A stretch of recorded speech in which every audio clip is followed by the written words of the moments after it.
The Indians are angry. Retaliation has already begun. We can be certain that no one in the world wants to see two nuclear powers go all out at each other's throats. I mean, it's disastrous for everyone. From the Indian point of view, I guess the act of war has already happened. I would just somewhat caution against blindly accepting the kind of Indian allegation that Pakistan was necessarily 100% behind this. The Pakistanis had their hands on our throat. We've got their hands on their throat now.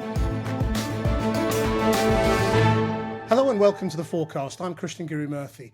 The Kashmir conflict between India and Pakistan is threatening to explode again after a militant attack in Indian-administered Kashmir in which 26 people were killed. The Indian Prime Minister is promising to pursue those responsible and punish their backers. And by that, he means Pakistan and the Pakistani military. Diplomatic relations are now at an all-time low, and India is also taking action against Pakistan by threatening at least to restrict the flow of water in the form of 3 rivers that pass through India before they get to Pakistan. And that could be extremely serious for Pakistani people, their farming, their whole economy. So where is all of this going? There is a huge drumbeat for war in the Indian media.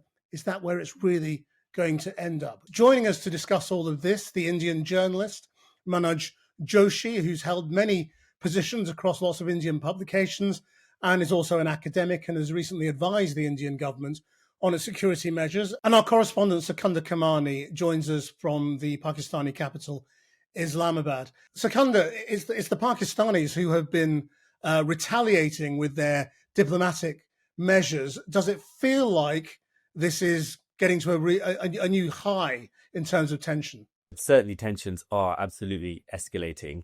We saw today, as you said, this kind of tit-for-tat diplomatic measures announced by the Pakistanis, almost really repeating blow for blow what the Indians had announced the day before. For example, banning Indian flights from using Pakistani airspace, revoking Indian visas, closing the Pakistani side of the border, the land border crossing with India. India had already closed the Indian side of that. Pakistan particularly actually angered and belligerent around what I think is probably the most significant action that India has announced so far, which is its plan to withdraw from what's known as the Indus Waters Treaty. Now, this is a kind of rather technical agreement that has been in place for around 60 years, governing how water from 6 rivers is shared between the two countries. It sounds kind of as if it's not particularly interesting, but it's crucial, particularly for Pakistan. It feeds around 80% of its agriculture. And so if India were to divert significant amount of water from coming into Pakistan, that would be a kind of almost close to existential issue for Pakistan. It's not clear, how quickly significant diversion of that amount of water really could occur, but the Pakistani authorities today, after a senior government meeting, saying that they consider any act to divert that water to be tantamount to an act of war. But of course, everyone's concerned here and in the region that there could well be, further escalation, that these diplomatic blows that are being traded will be replaced by military strikes, and that's what we've seen happen in the past after previous flare-ups of this kind. Manoj, from the Indian point of view, I guess the act of war has already happened. Absolutely. Meaning, what is extraordinary about the Pahalgam incident was that for the past 20 years, tourists have not been targeted. Tourists have not been targeted because the terrorists, their ostensible reason for being in Kashmir is to fight for Kashmir's independence. And so they, in the interest of the Kashmiris who benefit from the massive tourism that comes from India, they had not targeted tourists. The very fact that they have targeted tourists indicate a qualitative shift in the Pakistani tactics. And I deliberately say Pakistani because I have no doubt in my mind that these people who come, they come through an extremely militarized line of control, a ceasefire line of control which marks the border between the two countries. This is extremely militarized, and they can't possibly make their way to the Indian part of the border without assistance from the Pakistan army. And so India's belief is that the Pakistani army are behind this in some way. Oh, absolutely. Absolutely. There's no doubt in their mind.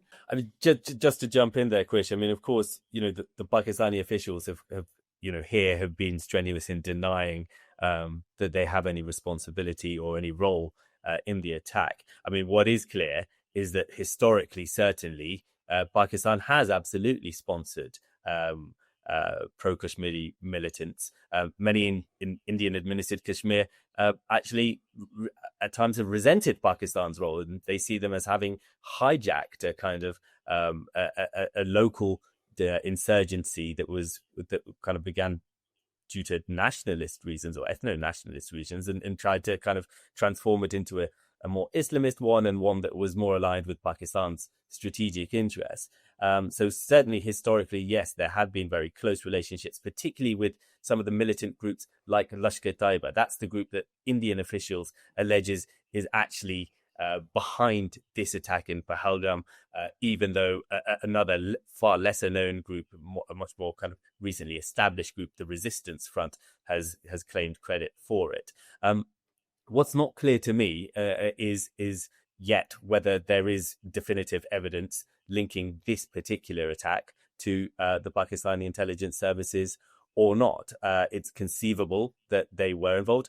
On the other hand, one questions what Pakistan would feel it has to gain from doing something at this time when it's trying to stabilize its economy, its own government is quite unpopular, its own military establishment for the first time, or one of the first times in its history, it has faced a serious public backlash by critics and supporters of opposition parties that the military establishment has been kind of cracking down on. I suppose conversely, you could say maybe that's a reason why they might want to kind of conduct a foray like this, but it doesn't seem clear cut to me that there is as yet firm evidence of Pakistani involvement. And of course, we do know that there are genuine grievances within Indian-administered Kashmir. It's one of the most heavily militarized places in the world. There are, frequent reports of human rights abuses by those security forces.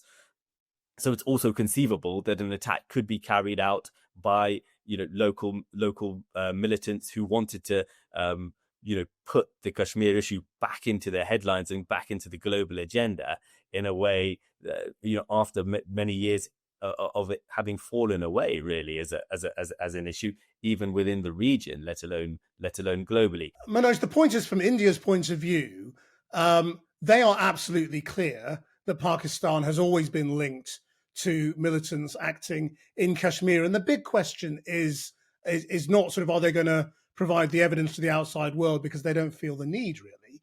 The big question is, how are they going to respond? And Modi is talking in a way that Indian leaders haven't really spoken about before, when he talks not just about going after the perpetrators of the attack, but the backers. What does that mean? Well, it means a certain level of frustration in India, in the sense, now this has been going on for 30 odd years. I wrote a book about the first 10 years of this militancy. I've looked at that in detail, and Secunder is right that there was a Kashmiri movement for separatism, but the Kashmiri movement has been taken over by the Pakistanis. And today, what we are really seeing, it's the quality of training, it's the weapon systems that are used, which marks out the jihadi elements between Lashkar-e-Taiba elements from the Kashmiri militancy. And also the action itself, because the Kashmiri militancy would never have done something which has actually hurt Kashmir enormously, meaning the livelihood of many Kashmiris has been affected by the collapse of the tourist season right now. So I have no doubts in my mind.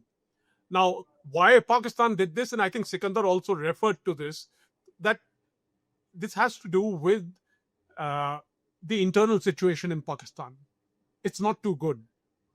There are internal insurgencies in Pakistan. The army is split. The economy is in bad shape.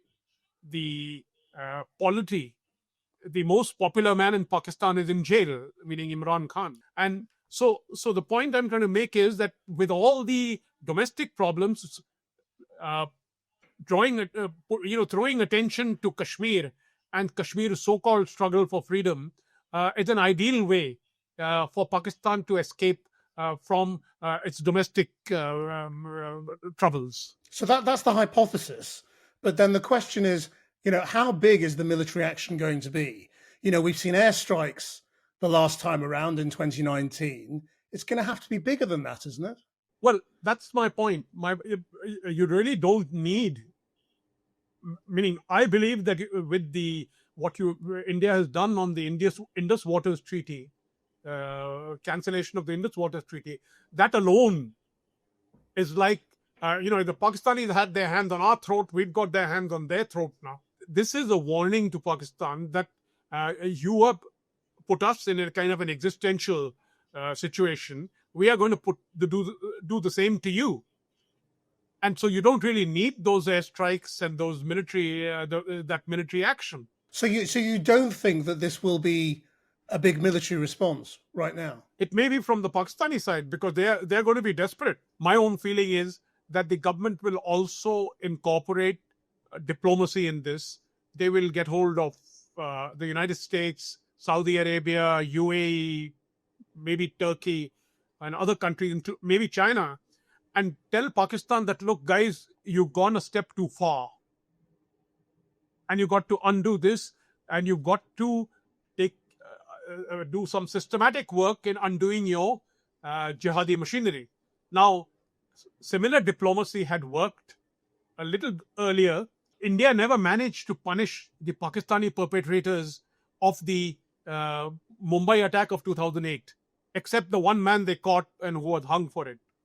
But in 2021-22, the Pakistanis were forced to jail Hafiz Saeed, the leader of the Lashkar-e-Taiba, and Zakir-ur-Rahman Lakwi, his number two, and as well as Sajid Mir, who was the actual mastermind of the Mumbai project.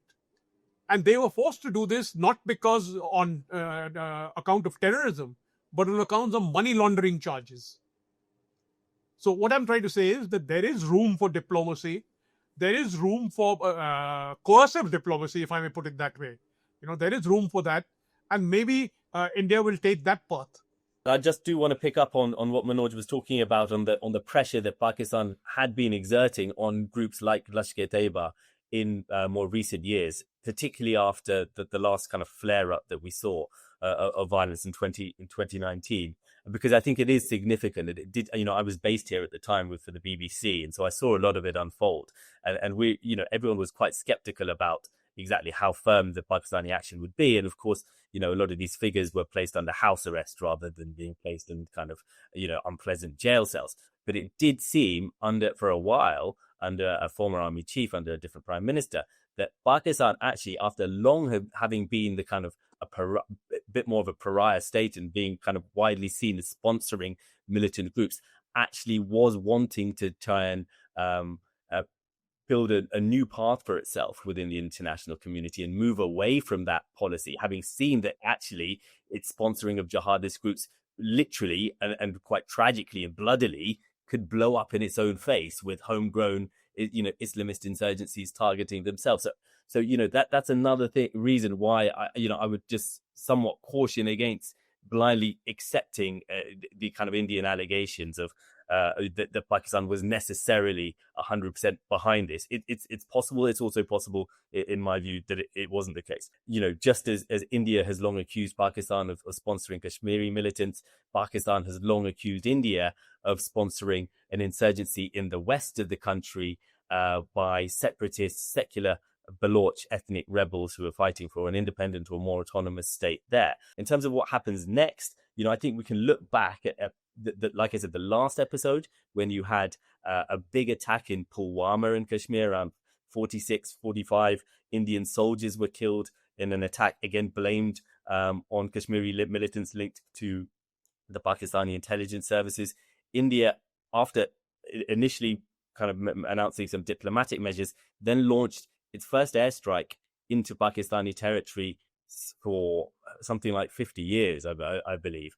And Pakistan then retaliated with its own airstrike. It seemed like a really dangerous moment between these two nuclear-armed countries that have fought a number of wars since they became independent from British colonialism.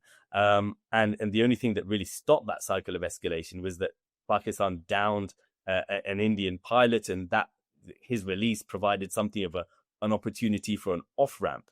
But that Indian airstrike that we saw in 2019, to me, that sets the baseline of what I think the public in India, Manoj will know better, would demand to see. It's a public that's also been stirred by a very nationalist media, from what I can see as an outsider. And so I would have thought there would be a clamor, particularly as Modi has presented himself as a strong man, as a man who is facing down what he terms as kind of the Islamist threat or the jihadist threat. There would be real domestic pressure on him to go beyond what he's already announced and react militarily. And if we look back at previous instances, that military action has come around a week, 10 days, 2 weeks after the initial militant attack. So I think what we might be seeing now is the kind of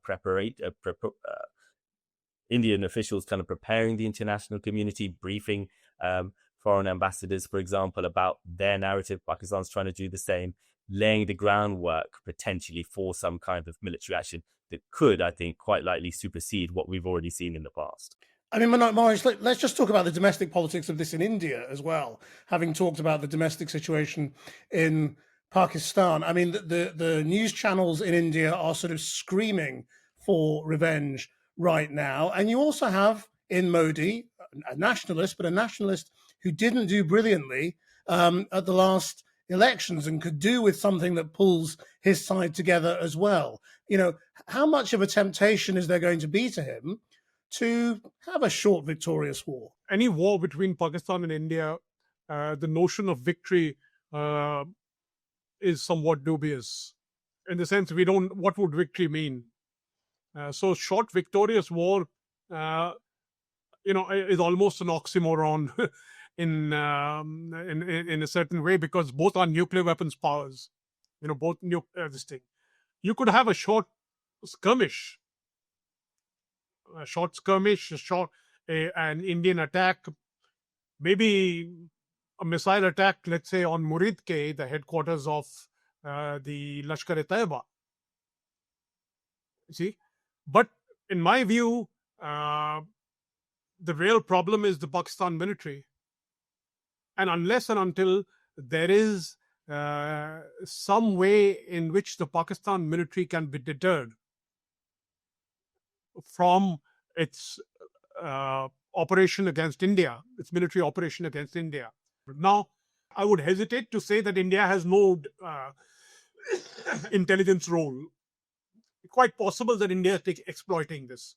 If you look at the long history, we are looking at Pakistani involvement in terrorism in India since 1980s. It began with the Khalistan thing, and then it went on to the Kashmir thing. Then there were terrorist incidents in India. So this has a very long history. And if today Pakistan is suffering a kind of a blowback, if I may put it that way, it has only itself to blame. So what we're really trying to persuade Pakistan is that dismantle that machinery.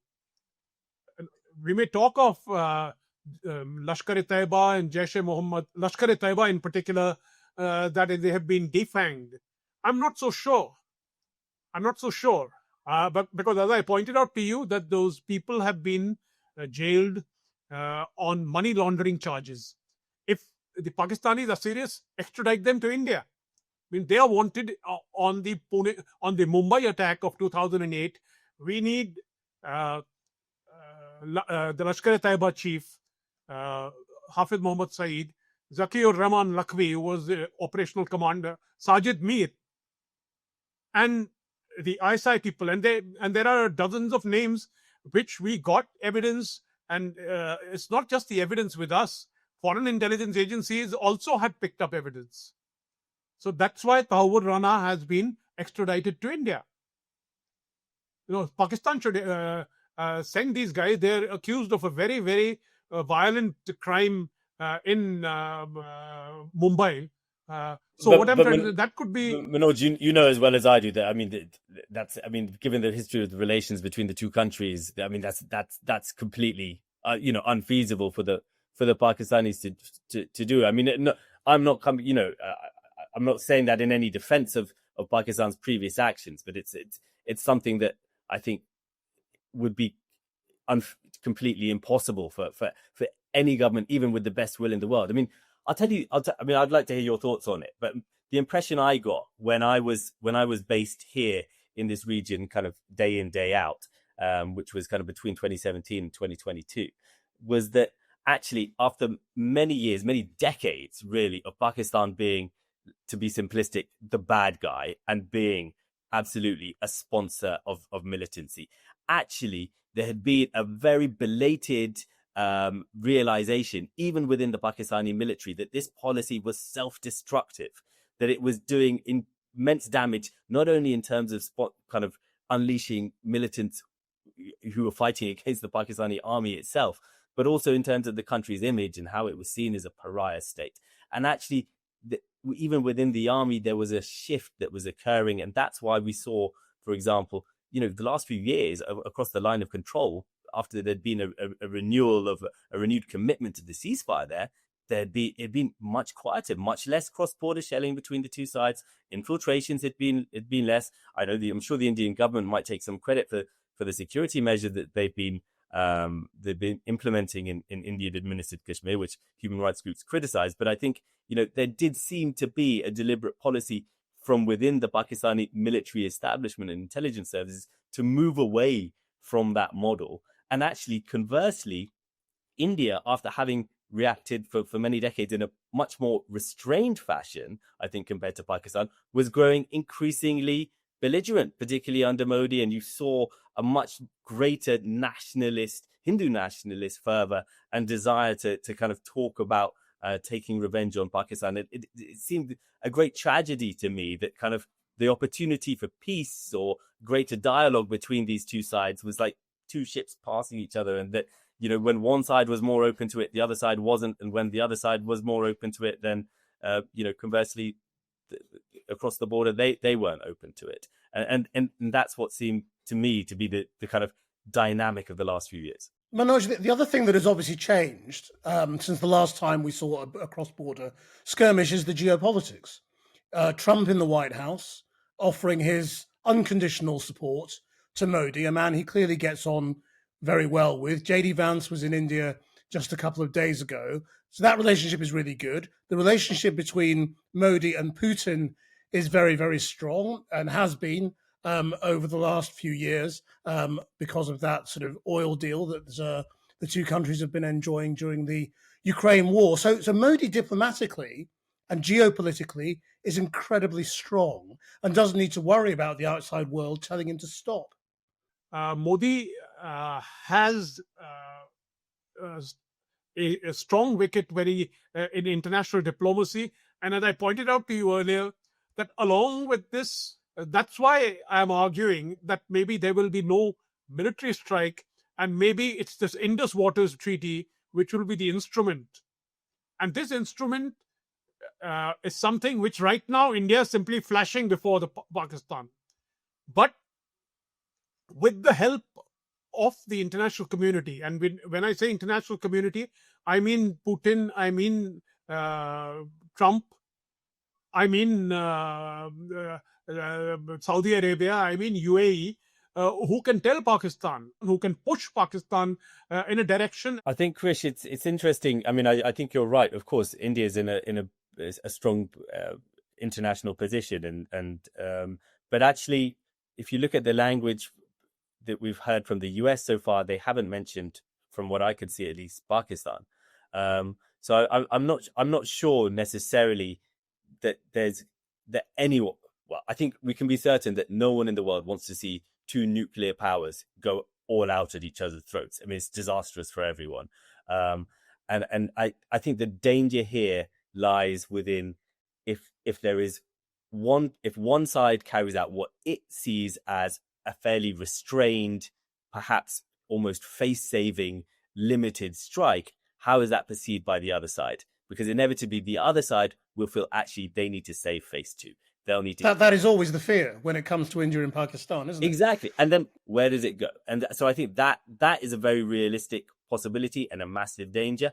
I don't get the impression that either side are irresponsible enough that they're really going for an all-out war or wanting that to happen. That's always the danger there.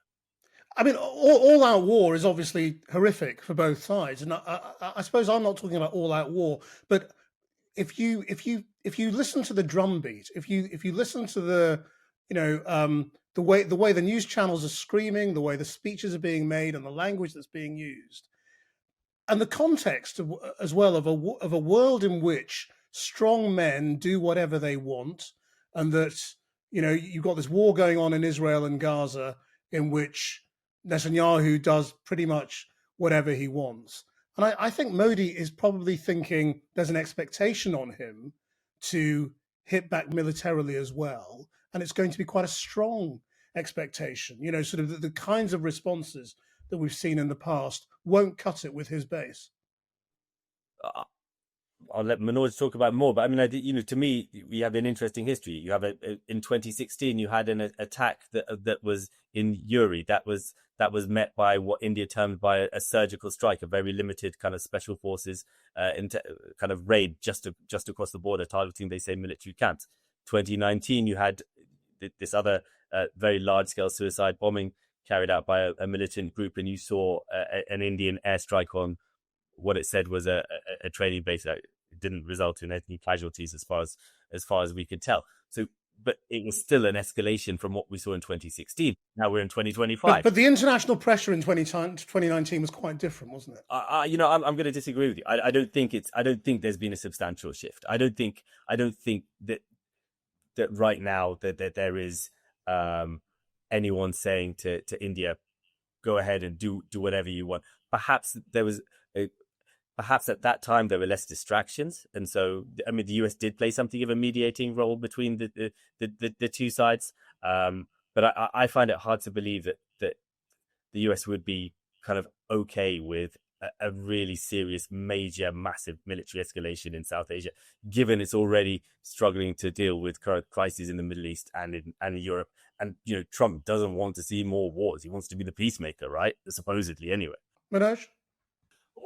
I really don't see Modi pushing for the military. Maybe the Indus Waters Treaty is the atom bomb in itself. It's a nuclear weapon. The consequences of the action are extremely severe, meaning they are probably worse than war in some ways.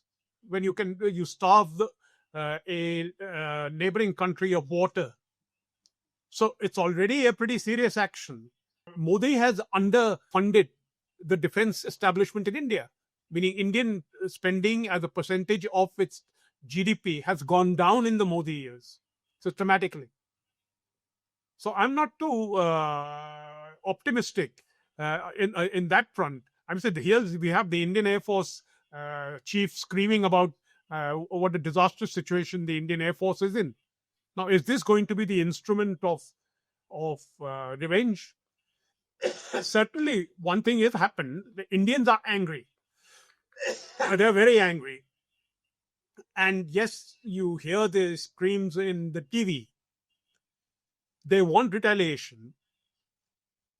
But I think, to my mind, that retaliation has already begun. And I think it's much more drastic than is being made out to be.